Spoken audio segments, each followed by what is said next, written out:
Another day, another basketball stories na naman ang pagkikwentuhan natin.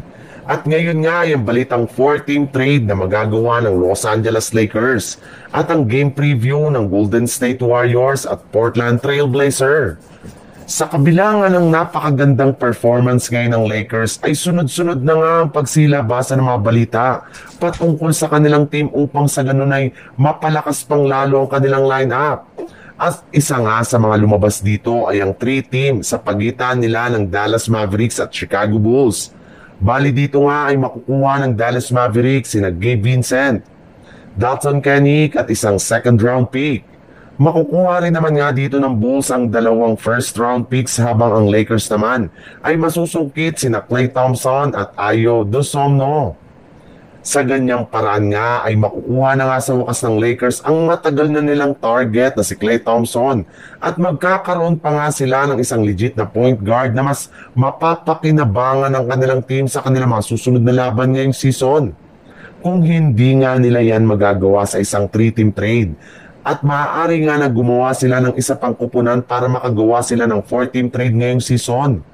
Marami na rin naman nga ang mga analyst ang nagsasabi na kailangan pa rin naman nga ng Lakers na gumawa ng huling move para mapasulido ang kanilang lineup.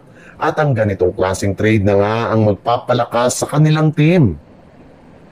Sa ibang balita naman, makalipas lamang nga na matalo ang Golden State Warriors sa kanilang last road game laban sa Miami Heat, ay bumalik na nga sila ngayon sa lugar ng San Francisco para namang kalabanin ang kupunan ng Portland Trail Blazer.